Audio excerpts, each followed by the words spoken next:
Republic বাংলায় super exclusive Firhad হাকিমকে challenge করলেন হুমায়ুন কবির। ভরতপুরের বিধায়ক হুমায়ুন কবির তিনি ফিরহাদ হাকিমকে চ্যালেঞ্জ করছেন। তিনি বলছেন ফিরহাদকে কমপক্ষে 30,000 ভোটে হারাবেন তিনি। রেজিনগরে এসে লড়াই করতে হবে ফিরহাদ হাকিমকে এবং চ্যালেঞ্জ করছেন তিনি যে 30,000 ভোটে হারাবেন ফিরহাদ হাকিমকে। 26-এর ভোটের আগে আত্মবিশ্বাসী বিধায়ক হুমায়ুন কবির, ভরতপুরের বিধায়ক, রিপাবলিকে এক্সক্লুসিভ। তিনি বলছেন ফিরহাদ হাকিমকে কমপক্ষে 30,000 ভোটে হারাবেন। কি বলেছেন হুমায়ুন কবির শোনাই আপনাদের।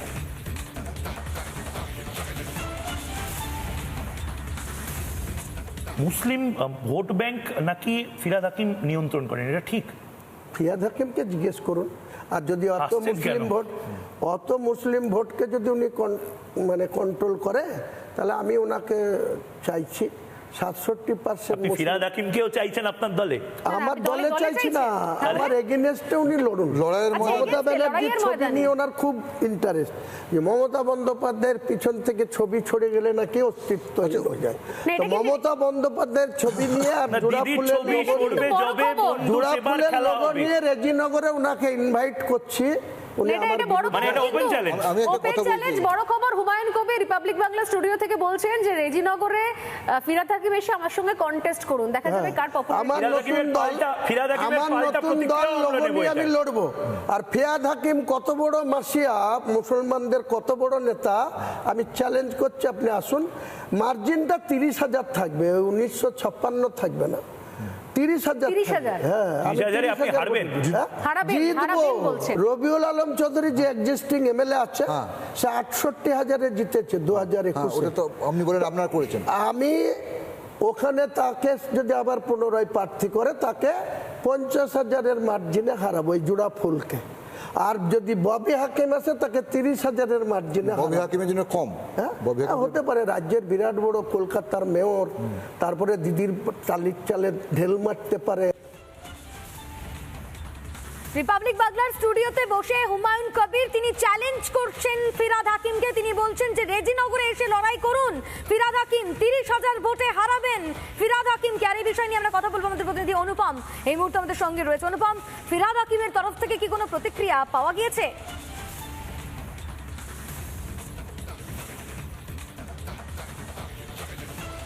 একদমই তাই। দেখো, কলকাতার মেয়র এবং রাজ্যের মন্ত্রী ফিরহাদ হাকিম তিনি প্রতিক্রিয়া দিয়েছেন, কিন্তু তৃণমূলের একটা অংশ বলছে যে হুমায়ুন কবিরকে তারা খুব একটা গুরুত্ব দিতে নারাজ। তারা বলছেন শুধুমাত্র একটি জেলায় নিজের প্রতিপত্তি দেখানোর জন্য একটা ধর্মকে সামনে রেখে হুমায়ুন কবির এই জমায়েত করেছেন। নির্বাচনে খুব বেশি ভালো ফলাফল তিনি করতে পারবেন না। ফিরহাদ হাকিম আজকে হুমায়ুন কবিরের এই বক্তব্যে পাল্টা কি বলল আমরা একবার শুনে নেব। রাজ্যের মন্ত্রী, কলকাতার মেয়র ফিরহাদ হাকিম কি বলছেন।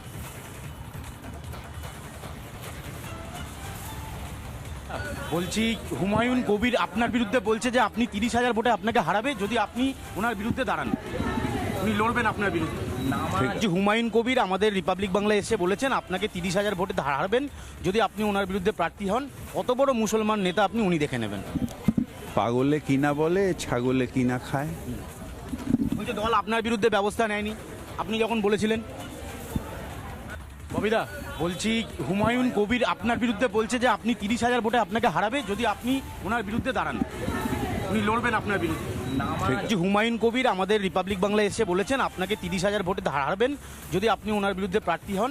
কত বড় মুসলমান নেতা আপনি, উনি দেখে নেবেন। পাগলে কিনা বলে, ছাগলে কিনা খায়। বলছে দল আপনার বিরুদ্ধে ব্যবস্থা নেয়নি আপনি যখন বলেছিলেন।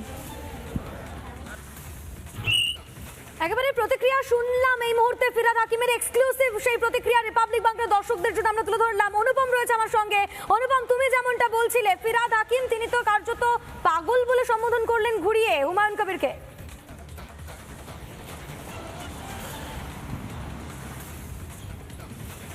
একদমই তাই। দেখো, তিনি যেমন বললেন যে পাগলে কিনা বলে, ছাগলে কিনা খায়, এই ধরনের মন্তব্য তিনি যখন করছেন এবং তিনি ক্যামেরার সামনে এই মন্তব্য করছেন, কিন্তু তৃণমূলের অন্দরে একটা অংশ বলছে যে হুমায়ুন কবির খুব একটা ফ্যাক্টর হবেন না। তিনি শুধুমাত্র একটি ধর্মকে সামনে রেখে, একটা মসজিদ করাকে সামনে রেখে যে জমায়েতের ছবি গোটা বাংলার কোনায় কোনায় ছড়িয়ে দিয়েছেন সোশ্যাল মিডিয়ার মাধ্যমে, সেই জায়গায় দাঁড়িয়ে হুমায়ুন কবির যখন নির্বাচনে প্রতিদ্বন্দ্বিতা করবেন, যখন তার নিজস্ব দল আসছে, তিনি দল ঘোষণা 22 তারিখ সেই দলের হয়ে তিনি যখন প্রতিদ্বন্দ্বিতা করবেন তখন কোনোভাবেই হুমায়ুন কবিরের পায়ের তলার যে মাটি সেই মাটি থাকবে না, ভরাডুবি হবে হুমায়ুন কবিরের দল, তৃণমূলের একটা অংশ বলছেন। ফিরহাদ হাকিমরাও কনফিডেন্ট রয়েছেন যে হুমায়ুন কবির এতদিন পর্যন্ত যেভাবেই ওই রেজিনগর বা বেলডাঙ্গায় নিজের আধিপত্য বিস্তার করেছে, ভোট ব্যাংক বাড়িয়েছে, সবটাই একটি পলিটিক্যাল পার্টিকে সামনে রেখে। তিনি যতদিন কংগ্রেসে ছিলেন ততদিন পর্যন্ত কংগ্রেস, ওই অঞ্চলের মানুষ কংগ্রেসকে ভোট দিয়ে এসছে। এরপর তিনি তৃণমূল কংগ্রেসে যোগদান করেন, সেই সময় তৃণমূল কংগ্রেস এবং তৃণমূল নেত্রীর ছবি। এই মুহূর্তে আমাদের সঙ্গে রয়েছেন বিধায়ক হুমায়ুন কবির। স্বাগত আপনাকে রিপাবলিক বাংলায়। আপনি হুমায়ুন বাবু গতকাল বললেন যে 30,000 ভোটে হারাবেন ফিরহাদ হাকিমকে যদি ফিরহাদ হাকিম আপনার বিরুদ্ধে লড়াই করেন। এই নিয়েই আমরা প্রশ্ন করেছিলাম ফিরহাদ হাকিমকে। তিনি বলছেন যে পাগলে কিনা বলে ছাগলে কিনা খায়, অর্থাৎ ঘুরিয়ে কার্যত গুরুত্ব দিতে চাইলেন না ফিরহাদ হাকিম। আপনাকে কি বলবেন? আরে ফিরহাদ হাকিম তো মমতা বন্দ্যোপাধ্যায় ছাড়াও নিজেই বলে, আমি কি বলেছি? মমতা বন্দ্যোপাধ্যায়ের ছবি ছাড়া তার পিছনে ছবি না থাকলে কারো কোনো মূল্য নাই, এটা তো উনি নিজেই বলে। তার জন্য বলেছি মমতা বন্দ্যোপাধ্যায়ের ছবিটা নিয়ে উনি রেজিনগরে বা ভরতপুরে, আমি দুটো জায়গায় কন্টেস্ট করব, উনি যে কোনো জায়গায় আমার বিরুদ্ধে লড়ুন। ওনাকে যদি 30,000 ভোটে না হারাতে পারি তখনই বলবেন। হুমায়ুন বাবু, কিন্তু ফিরহাদ হাকিম তো গুরুত্ব দিচ্ছেন না আপনার এই বক্তব্যকে। আরে আমি তো ফিরহাদ হাকিমকে নেতাই মনে করি না, ও একজন চাতুকারি করে বেঁচে থাকে। মমতা ব্যানার্জির পিছন পিছন ঘুর ঘুর করে দিদি এই করো দিদি ওই করো করে ও পোস্ট নিয়ে বসে থাকে। তার কথার আমার কাছে তো কোনো গুরুত্ব নেই।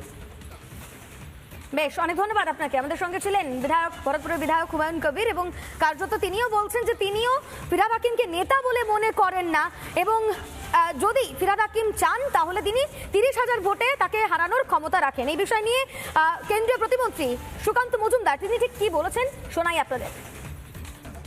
দেখুন, ফিরহাদ হাকিম সাহেবকে কত ভোটে হারাবে হুমায়ুন কবির এ তো সময় এলেই বলবে। তবে এটুকু বলতে পারি, শুধু হুমায়ুন কবির নয়, যিনি তৃণমূল কংগ্রেস ছেড়ে গেছেন বা তৃণমূল কংগ্রেস থেকে বের করে দিয়েছে, তার সাথে সাথে তৃণমূল কংগ্রেস দলেও এমন লোক আছেন যারা ফিরহাদ হাকিম সাহেবকে হারাতে চান। তবে কে কাকে হারাবেন সেটা সময়ই বলবে। শুধু এটুকু বলতে পারি যে 26-এ তৃণমূলকে বিজেপি হারাবে এবং বিজেপি সরকার গঠন হবে। আর এই বিষয় নিয়ে বিজেপি বিধায়ক শঙ্কর ঘোষ তিনি ঠিক কি জানিয়েছেন শুনুন। ঠিক বলতে পারবো না যে হুমায়ুন বাবুর 30 সংখ্যার প্রতি ওনার কোনো আলাদা ভালোবাসা আছে কিনা, কেননা এর আগে তিনি বলেছিলেন যে আমরা 70 তোমরা 30কে ভাগীরথীতে ভাসিয়ে দেবো। নানা ধরনের কন্টেন্ট দেখার জন্য লাইক করুন, শেয়ার করুন আমাদের ফেসবুক পেজ, সাবস্ক্রাইব করুন আমাদের ইউটিউব চ্যানেল। পাশাপাশি অন্যান্য ব্রেকিং নিউজের জন্য অবশ্যই চোখ রাখুন রিপাবলিক বাংলায়।